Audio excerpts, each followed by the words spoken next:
Welcome everyone.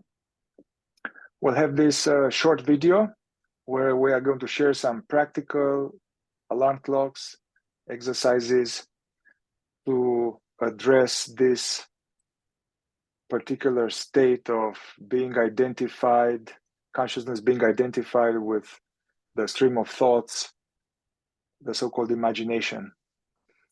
And these exercises will address both the state of imagination as well as what is called the state of identification. And also, I want to say that in the previous video with exercises, we already offered several very useful exercises about this, the correcting or the wrong work or mechanical unconscious functioning of the intellectual center. So we offered already some very simple and basic exercise that is very useful for everyone at any level.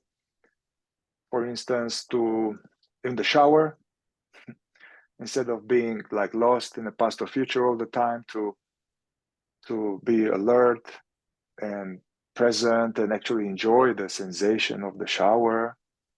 It's a miracle. I mean, thousands of years, many generations before us, there was no hot water like that. We are taking it for granted. So the shower, the bathroom, going to a bathroom as a coming back to oneself instead of being checked out. Or something else we address, like choose, let's say your route to work when you're driving, or you have a certain kind of path where you walk. Choose intentionally 5-10 minutes maximum, where in that period your strong aim is to be deeply present to the present, very attentive, like a conscious cat, aware the outer world and the inner world. And whenever you catch yourself lost, and return, bring your attention back to what is real, and just do this for 5, maximum 10 minutes. So these are always valid. And in addition to these exercises, we would like to offer 2 exercises today. So the first exercise is the one that actually we explored in our meeting in the 3rd week of the module, which can be combined with the previous exercise I just described now. But the idea is that as you are driving, or as you are walking, or wherever you are, as you notice, at some point you will become aware of the fact that you are being veiled. There's this static of some image or a memory or something. At some point, you will become aware that you are in a thought. Then the exercise is to simply observe and to see how that mentation, how that thought form dissipates, collapses, dissolves in front of your seeing. And then just be there, do nothing, and stay there. Yeah, so once again, instead of trying to get rid of it or be like, oh wow, I was in imagination, to simply in a subtle way notice how this thought that veiled me somehow, as you are now more aware, it is like a wave reaching the shore. And it collapses, the thought form collapses back from where it came from, whatever that is. Then just notice and acknowledge this sense of being there without the thought. Stay there as long as you can. Maybe you'll notice the next thought arising.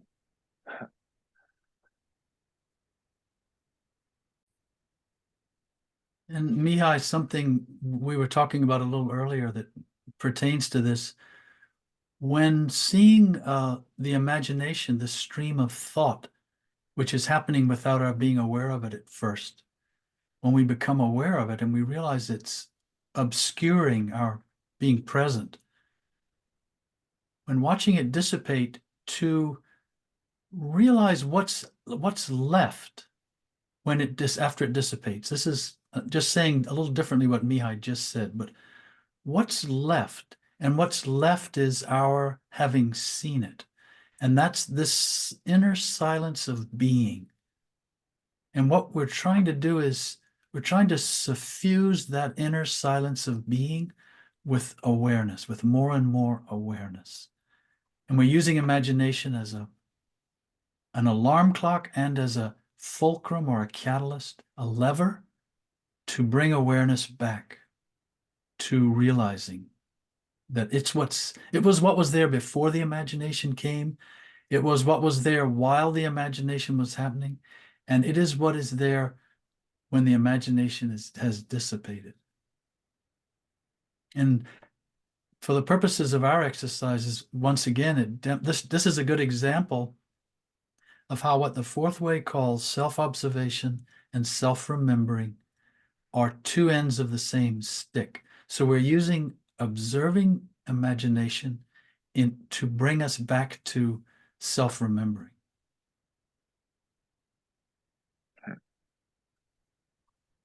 All right. And this also, what we're talking about is this is what we would call ordinary imagination, sort of daydreaming during the day. We don't realize we're identified with it, but we are, because we got lost in it. And that is because we were identified. But it's kind of mild, but it's not harmless. It's so persistent, such a big area. It's quite important in terms of what we're talking about. But it's not what we're going to talk about next, which is the hot potatoes of topics that we become very identified with, that drag consciousness away for a long time, sometimes into a wrestling match, sometimes on a long journey, and take us away. And so we're going to propose a second exercise to address this. Yes. So for this second exercise is that different traditions speak about this, like the Velcro thought. We have Velcro thoughts. They are sticky thoughts, or difficult subject of imagination, or hot potato. It's not just a regular daydreaming about this or that. It's a particular subject that we all have, one or two or three, particular subject that it keeps coming. It's recurring, and then there's an emotion around that. There's unpleasantness around that. There is all kind of energetic, emotional dynamism around that. And the mind somehow keeps going there as a way to solve it, or to try to figure it out, or to push it away, or to make it go away, or it's just sticking like a fly to the flying paper. So the idea is to choose right after this video, before you start doing something else, choose one subject of this sticky subject that your mind keeps going there. Could be, there's some recurring thinking about money, or about what you're going to do when this happens, or about a particular recurring pernicious difficulty in a relationship, or about a partner, or about something is happening with the government, or something something that will happen in the future, maybe something worrying. Health can be a hot topic for a lot of people, worrying about health. Or something in the past, that, your mind, your monkey mind and the monkey heart, they go there about that thing that happened and keeps coming it up, and actually all of these things will evoke, as Eckhart Tolle would say, the pain body. So it's a subject that evokes pain body. So the exercise is, we choose one of them. So just choose one topic, that we work for 1 week until next time, whatever that is for you. And the exercise is, whenever you catch yourself in imagination churning on that bone that you have done many times, uselessly, if you are self-honest, it was uselessly, whenever you catch that grinding of the psychological, emotional teeth on it, then again, use that as an alarm clock. Wake up, be more aware of what's happening, notice what's happening. And here, there are different depths of applying these exercises. Whatever you try, it will be beneficial. So just waking up to it and coming back to the present and hearing, you're aware of reality. And the next level will be to notice what's happening in my inner body awareness, what's happening in the chest, belly, or throat. Where is there energy, tightness, contraction not connected with this topic? Just notice that. Just notice that. Let go trying to get rid of it. Don't try to change it. Don't try to make it better. Just observe, like with interest or curiosity, benevolent curiosity. Yeah, not trying to get rid of it or improve it or something. So this will be one depth of the exercise. Yeah, you wake up to it, come back to the present, notice what's happening in the body. There's some sense of lack, some sense of yuckiness, some sense of something that we want you to investigate precisely, not to analyze it, but to notice where, what. Another depth of this exercise is as this is investigated, as this you are observing this, to look into, to observe this, the sense of me, this, as I call them, the me feeling, or a sense of me, that I am worrying about this, I am resentful about this sense of me feeling or sense of me, and try to investigate that. Not psychologically, like, oh, what is this and why and this or that. So don't go into the mind. Yes, just try to see it. Mhm. Just to look at that. In fact, all of these three stages Mihai is proposing, where we hope you will just look at all of them internally. Look at the topic that's being churned. Look at the energy in the body and in the head, or where the throat, wherever it is. Just look at it. Be aware of it, and then try to look at this feeling of me, who's churning, who's upset, who's angry, who's embroiled in this hot potato of a topic. Mhm. And then once again, just like we mentioned about the first exercise, to watch all of these as they dissipate, because they will. It may take an hour, it may take a day, but eventually it will start to dissipate. And watch it dissipate, all three of these dissipate, and then realize what's left over.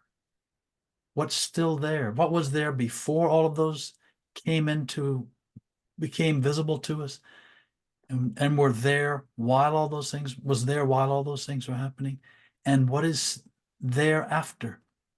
What is left? This is a wonderful way to think. What is left? Mhm. And realize that. That's it. This is really the key to the whole thing, the purpose of the whole exercise. Yeah, like a dark cloud that moves through the sky and maybe seemingly covers the whole sky. Mhm. But then the dark cloud kind of moves gradually away. And then it's obvious that the cloud was appearing in the sky. But in this metaphor, the sky is an aware sky. So it's an aware, silent being sky. And the cloud is the topic or something. It's important to do these exercises without trying to do this in order to feel better. Don't do this in order to get rid of unpleasantness. Don't do this in order to get calmer. All of this will be just more clouds, more resistance, more agenda that creates more static. Yeah, we are just becoming more conscious of what's happening and investigating it. And in this process, something will change. Something will Mhm. change. It may not change, it will not change right away, but something will change. You know, it's It'll be as you're describing it, Mihai, makes me think that it's sort of like you're in a room, and then there's there's something in the room and you turn on the light and now you can see that thing in the room. And then you turn on another light, or you turn that light on brighter, and now you can see that you are responding to that thing in the room. You have this feeling in yourself. What's that? Why is my stomach feeling funny, or my chest is flaring with heat or energy or something, or my thoughts are starting to race? What's happening? And now you see that in the light too. And then you turn the light on even brighter, and you see there's this me who's caught up in all of this. And then now envision, I should say, all of those disappear. And that what's left is the light. Now there's just light that's left. And the light was there all along, of course. Yeah, without which we wouldn't even be aware that this subject, so that subject is noticed, the feeling in the body is noticed, the sense of me is noticed. And who am I here? Am I this thought? Am I these sensations? Am I this sense of me? Or am I that which is noticing all of them? This is not a question like in school. This is a question meant to look, not to analyze. And we should reiterate that, underscore that. We're not trying to stop the imagination for the purpose of stopping it, or we're not trying to quell the hot potato just for the purpose of quelling it, squashing it. We're letting them be, and we are trying to be in relation to them while they appear and while they manifest in us, while they run their course in us, and not get lost in them so much. And sometimes this is, we will fail many times perhaps before we learn not to fall into that fire. And that's also part of the value of this exercise, is to see how difficult it is for consciousness to maintain its equilibrium in the face of simple imagination and more intense forms of imagination where we are more identified. So right now, the next 30 seconds, let yourself become clear to you what is that topic for you. We are doing it now too. That your mind keeps going there recurringly, uselessly. And you can write down some topics to choose from to help you focus. For example, money, health, job, relationship, possessions, family, and look at some of these just general categories, and then see, oh, that one, yeah, that's the one I've really been churning about lately. And I recommend too, we've put quite a lot into this video here, recommending this and explaining this. And we're trying to explain how to navigate some difficult territory in the internal world. So I would recommend listening to this video again, maybe 2 more times, and discerning as much as you can, gleaning as much as you can, what we have said and how we have said it and how we've presented it, in the hopes you'll, because this is more than a mental exercise that we're proposing. We're proposing how to remain consciously aware when these psychological and physiological things are happening inside of us. All right. See you all soon. See you soon. Thank you. Good luck.